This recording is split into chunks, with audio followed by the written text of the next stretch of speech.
taking down that standing dead tree in your backyard, or you're thinking, man, I'm gonna get 1, 2, maybe 3 8-foot straight logs out of this for the sawmill. This tree's in my neighbor's backyard, and I can just take it down real quick. I got nothing to drop it on. There's one little pine tree I could smash, one other pine tree I might take a limb out of. That big tall pine tree in the back I might take a limb out of. This is gonna be easy. 3 easy logs at the neighbor's house. There's no way you can land on the house. Very little danger in taking down these trees, right? Now let me walk through this. This is a dead oak tree. I'm thinking I'm gonna get 3 9-foot logs out of it, maybe 2 9-foot logs out of it.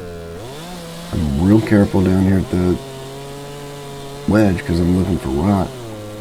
I'm worried this tree's rotten, but man, this wedge is totally solid. No rot in this wedge whatsoever.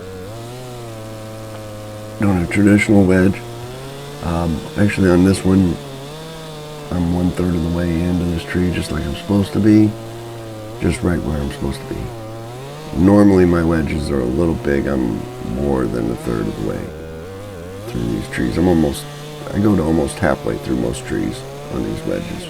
But this one's 1/3 of the way, just like I'm supposed to be, just like the book says.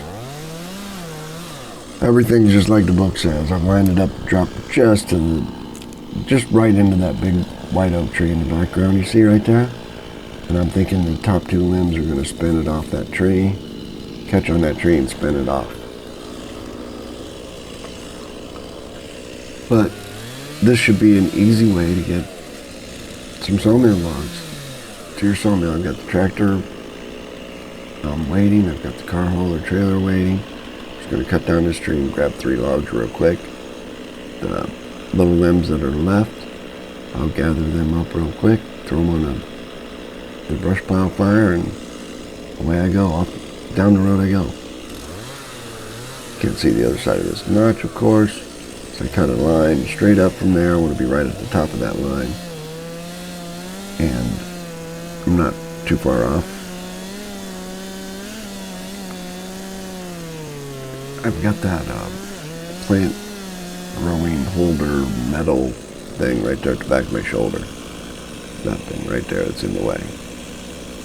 But I think I'm going to get through it without cutting into that and without having to move it.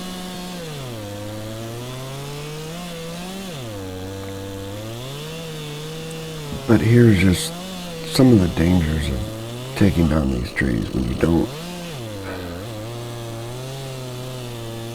I mean, you never know what this dead tree has left in it. You don't know what it's doing up there. I've got a solid wedge. I mean, you can see how solid that wedge is. These corners are all solid. I can't get the bark off here. I'm trying to look to see where my holding wood is, how far in my holding wood is. Make sure I don't cut it off on one side or the other because of this darn little plant growing thing there.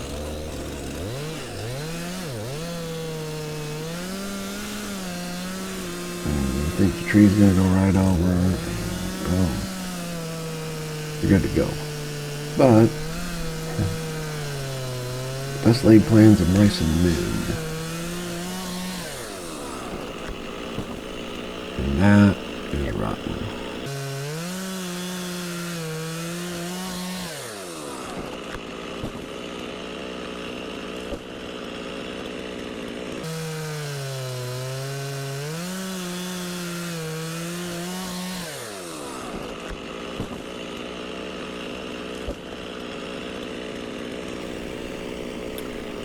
So now you've got a rotten tree.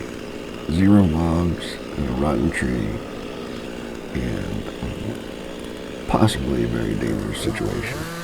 The top of that tree could have very easily fallen straight down and came right back on you while you're falling it, where you're sitting at the stump. Very, very easily. We got lucky here. We just took off 1 limb off the white oak tree, 1 limb off that pine tree. Maybe 2. I can't remember. I think it was just 1 limb off that pine tree. But now I've got no logs out of that whole tree. So you just cut down the neighbor's tree for free and you're getting no logs. You caught that? Or you just cut down your tree in the backyard and it's I didn't think it was going to go that far. been one of those situations where you could have very easily gotten hurt. Harold's got some rattling on it. So now I'm just going to cut off the limbs off of this. I'm going to put it in sections. I don't care how long they are, She's solid. just as long as I can pick them up with my compact tractor, put them on the car hauler, and haul them home. There's in this butt section, there's about a 4-foot, 5-foot piece of solid log in there that I'll take home too, but I really don't want to probably be firewood. But just be careful, just be aware that these trees, you don't know what's up in there. Just because the bottom's solid, the rest of it could just fall apart on you anytime. What's that Um, so just be careful. one? Almost. Good luck. Keep making sawdust. So, what do you want to do with it? Like and subscribe. And we're going to take down the next few trees here. I've got,